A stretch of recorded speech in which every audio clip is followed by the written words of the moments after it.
大家好啊，咁我係 TY，咁咧今日咧就幫呢個心遊 Mindful Waves 呢個 YouTube channel，大家分享啲關於失眠嘅資料嘅。今次個影片咧大概咧我預咧就1個小時左右啦，咁啊分開4段嘅。咁咧第一段咧我哋就會講失眠究竟有幾普遍咧？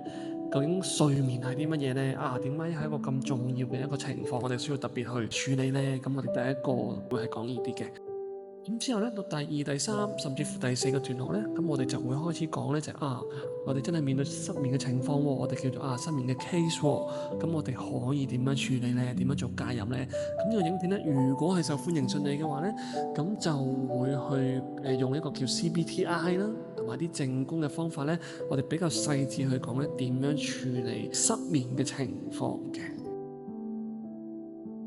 咁我哋講到失眠咧，好得意喎，咁俾下啲基本數字大家先。我哋用啲美國嘅數字嚇，不過呢啲重要城市或者一啲繁華繁忙啲嘅城市咧，相信會嚴重啲嘅，係啦，會再誇張啲嘅。咁咧，譬如我哋根據美國數字咧，18至34歲，係啦，18至34歲咧，大概咧就14% 嘅人咧會有失眠嘅情況，咁大概10個1個到啦，咁好穩定嘅呢個數字。去到35到49歲咧，大概都係15%，係啦，都係穩定，大概10個有1個到咁樣嘅。咁咧，去到50至64歲咧，就多啲咯喎，就去到20% 啦，5個有1個到。咁咧，好得意嘅就係咧，去到65歲或以上咧，嗰個數字咧突然間咧上升得好犀利㗎，幾乎咧去到一半嘅人咧係會有失眠嘅情況嘅嚇。咁呢個咧就絕對咧同個身體情況有關，身體反應有關，就係乜嘢咧？年紀越大，褪黑素個分泌越少啊！即係年紀越大咧，你嘅褪黑素越少。咁褪黑素咧就直接咧會影響到睡眠狀況嘅。咁呢個就係失眠嘅基礎資料啦。咁咧我哋咁樣叫做啦，喺城市人啊香港啦，大概咧一半嘅成年人咧都至少會有經歷一次失眠嘅，1年之內。咁大概咧去到女性會多啲嘅喎，因為荷爾蒙嘅改變啊，咁樣亦都係褪黑素減少咧，咁咧會比個男性嘅風險多5倍嘅。咁特別呢個得意啲嘅資料俾大家知道下啦，就係咧原來東方咧個失眠問題咧係比較忽視多啲嘅喎。點解啊？因為你知道我哋譬如中國成日講啦，失眠唔好嘅點樣挑燈夜讀啊，我哋要默默耕耘啊，我哋崇尚努力噶嘛。咁所以咧我哋就唔鼓勵瞓覺嘅。咁但係其實真係瞓覺係好重要嘅，好幫到個情緒健康啦，個身體健康嘅。咁所以咧西方咧對於失眠呢件事咧個關顧咧係好過中方啊、中國啊、香港照顧多好多噶。咁但係咧我相信啦，譬如都市人啊、城市人咧都有失眠嘅問題，甚至乎可以幾嚴重嘅。不過我哋有冇忽視佢咧？有冇唔留意佢咧？因為呢個問題咧，其實來自古希臘已經有記載㗎咯喎，甚至乎講明話咧原來啲情緒狀況咧係會直接導致失眠嘅，咁亦都會影響好多嘢㗎，係啦，會影響好多嘢。咁之後咧會再講多少少，就係乜嘢咧？譬如你會令到你有抑鬱啦、焦慮啦、啲情緒上面嘅影響啦，即係失眠。咁同時咧就係令到個血管會有事嘅喎，係啦，因為咧睡眠咧係對於個身體調整啦，去到身體修復咧係一個好重要嘅影響㗎。咁亦都好多情況咧就係失眠會導致生產力嘅損失啊，諸如此類，其實導致經濟有直接嘅損失嘅。好，咁而家我哋真係講下關於睡眠嘅嘢啦。咁所以咧我哋就用啲嚴謹啲嘅標準咧去睇咩叫失眠啦。失眠咧根據 DSM-5 有個比較嚴謹嘅定義嘅，係乜嘢咧？就係睡眠嘅時間啦，或者品質啦，包括咩難以入睡啦，難以維持睡眠啦，太早起身，可能凌晨4、5點起身啦，瞓唔翻，每週至少3次，即係1個禮拜至少3日，持續3個月以上。第二咧係咩啊？導致你現場臨床上有顯著嘅困擾，即係咩？可能你即係瞓得唔好啦，你會有抑鬱啦、社交功能或者返工功能會受損啦。唔關嗰啲藥物啊、嗰啲睡眠其他疾病事嘅話咧，咁幾乎已經係 DSM-5 裏邊標準嘅失眠㗎咯噃，係啦。咁失眠咧分2種，一種係急性，一種係慢性。急性係代表乜嘢咧？就係突然間發生，可能1年2、3次，突然間幾日完全瞓唔着，急性失眠嘅，好多時候因為壓力㗎嚇呢個。第二個係咩咧？持續1個月以上，斷斷續續都瞓得好差嘅，冇明確原因嘅。咁我點樣知啊？咁確實咧要做身體評估嘅，即係要做啲睡眠習慣評估嘅，記翻究竟我上咗床，我等幾多分鐘我先瞓得着？我起翻身嘅時候係幾多點？第一次起身幾多點？然後我隔咗幾耐先再瞓得翻着呢？嗱，要啲評估嘅，要現場同評估嘅。第二係乜嘢呢？有陣時要 body check 嘅。點解啊？啱啱講啦，個深層睡眠同個身體修復有關嘅喎。咁如果譬如嗰人睇醫生，佢發現譬如有啲甲狀腺腫脹啊、啲慢性腫痛嘅，其實會唔會係因為個身體修復喺深層睡眠嘅時候修復得唔夠完整、唔夠好呢？咁所以呢，如果真係講係咪失眠呢，有陣時要去照嘅，係啦，要去揾醫生去驗嘅。咁同時啦，啲咩成因啊？呢度講得好簡單，講成因。然後呢，我哋 follow 多少少啲細緻嘅條件呢，咁我就開始進入去點樣處理嘅階段啦。係啦，我會介紹幾個情緒輔導方面嘅處理方法啦。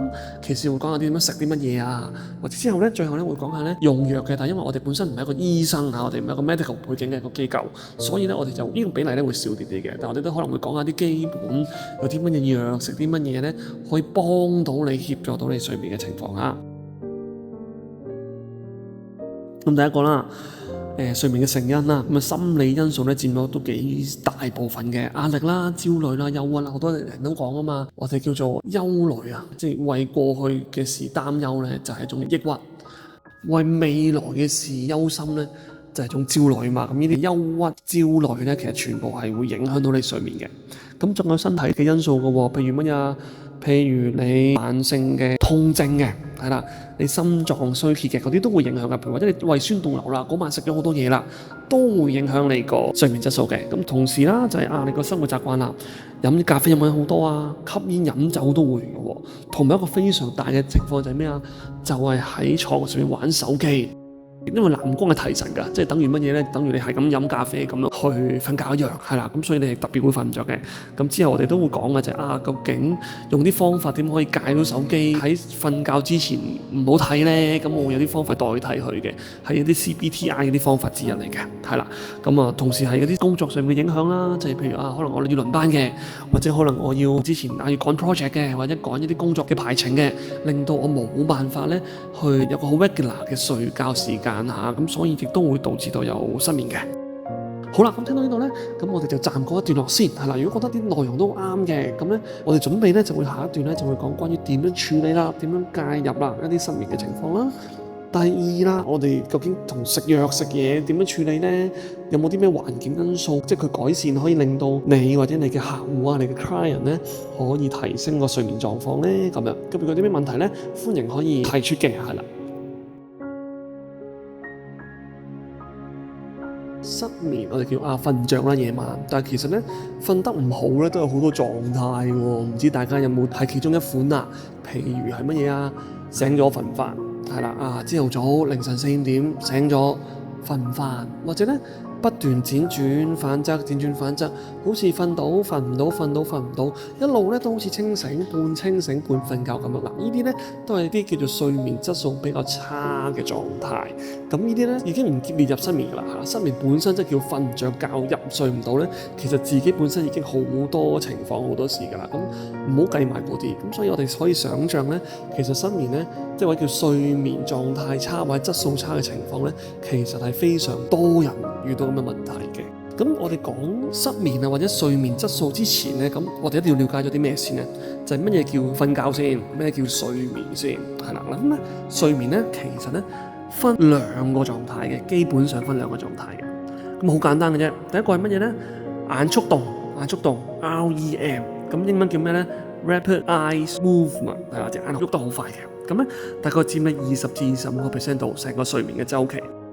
第二種咧淺啲啦，冇咁深啦，叫乜嘢咧？叫做非眼速動，係啦，照譯嘅啫，叫 Non-Rapid Eye Movement。咁咧大概佔咗7-8成嘅。咁咧呢個非眼速動嘅睡眠咧，大概有4個階段，咁好得意嘅，好似咧落樓梯咁嘅喎。咩意思咧？第一個階段啦，我向下落一格啦。咁係乜嘢咧？就係啲譬如淺睡啊，你啱啱開始進入去啦，落樓梯落咗一格啦，肌肉你會放鬆啊，開始你會 relax 啊。咁準備啲乜嘢咧？準備咧就慢慢你個心率啊，即係你個心臟跳動得會慢啲啦。準備去到第二階段咧，就進入深睡嘅狀態啦。咁咧就去到第一、第二階段咧，再行入2格就第3、第4。咁第3、第4叫乜嘢咧？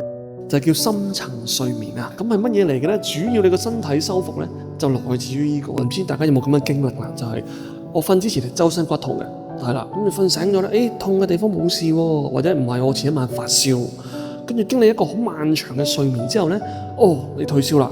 你睇啲身體本來痛呢度痛嗰度緊嘅咧，你開始緩舒落嚟啦。嗱，呢個咧就係喺第3、第4個階段，即係深層睡眠嘅時候咧，身體同你修復嘅。咁行晒4層樓梯落到底咯，過咗呢個非眼速動咧，咁就會進入去眼速動狀態啦。咁主要發生緊啲咩事咧？嗰個位咧就係真係情緒啊、腦入邊嘅休息啦。咁咩意思咧？就係你瞓醒之後咧，你心情會好嘅，佢同你處理一啲記憶啊、情緒啊呢啲嘢嘅。咁所以咧，你要留意下喎，就係如果你發現咧，你嗰日瞓覺起身咧，你啲心情仲係好差咧，好多瞓越猛喎，越着喎，咁咧就係眼速動嗰個睡眠狀況出現問題啦。咁咧正常情況咧，個眼速動過咗之後就咩啊？壓力會緩舒啦，個情緒會修復啦，個諗法、個認知咧會慢慢完整嘅，係啦，呢個就係眼速動嘅狀況。所以咧係真㗎，有啲人咧，譬如話失眠失得嚴重咧，個認知會偏差嘅。如果長期瞓唔着，譬如老人家咧，咁同失智症有關係嘅喎，即係瞓唔到咧，個認知上修復得唔好㗎。咁呢個咁嘅週期咧，就去完個眼速動狀況咧，就會即刻彈翻上第一格嘅，即係彈翻上個 level 1嘅個階段1嘅。咁一般嚟講咧，一個呢啲週期啦，即係由階段1啦，去到階段4啦，再去到眼速動咧，大概個半鐘至2個鐘左右嚇。咁嗱，大家可以諗下咯喎，譬如以我為例咧。我咧大概咧就2個週期一組嘅，咩意思咧？我大概譬如我12點瞓咧，我就大概4點起身，咁啱啱好接近2個鐘嘅時候咧，一個週期，再行到第2個週期，2個週期咧，如果我嗰日即係叫做瞓得唔係特別好啊，或者我嗰日譬如都好充足睡眠啦，我可能會飲多水啦，我就會醒一醒咁樣嘅，咁我大概到凌晨4點，咁然後咧我就再放多2個週期，就啱啱好大概8點零鐘咧，咁我就起身，咁一個完整2個 cycle 嘅睡眠，咁我就好夠啦。咁咧大家咧可以自己幫自己度下嘅，究竟我個週期係幾多咧？究竟咧我個深層睡眠有幾多？嗰個眼速動睡眠有幾多咧？邊個位俾人叫起身啦，唔舒服啦，或者係有啲乜嘢多咗少少咧？有啲咩影響啦？呢啲係絕對同個身體會有影響嘅。咁同時啦，年紀大嘅人咧，即係年紀越嚟越大咧，我哋第3、第4個階段，即係深層睡眠咧嘅時間係會越嚟越少嘅。同時咧，我哋個眼速動嗰個時間啦 ，REM 個時間咧都會越嚟越少嘅喎。相反咧，我哋淺層睡眠會越嚟越長嘅，隨住年紀大，咁所以咧，大家可以想象到啦，點解咧年紀越嚟越大嘅人咧，個睡眠質素會下降㗎？係啦，呢個就係咁嘅原因啦。咁同時我重複提一個 terms 俾大家咧，就係褪黑素。點解咧？好多時候就直接同褪黑素嗰個產生咧有影響嘅，咁亦都有情緒嘅影響嘅喎。好多時候咧，譬如我哋皮質醇偏高，特別有啲壓力嘅。或者係我啲狀況，可能啲荷爾蒙分泌得唔好咧，都直接咧會影響到我哋嘅睡眠質素嘅。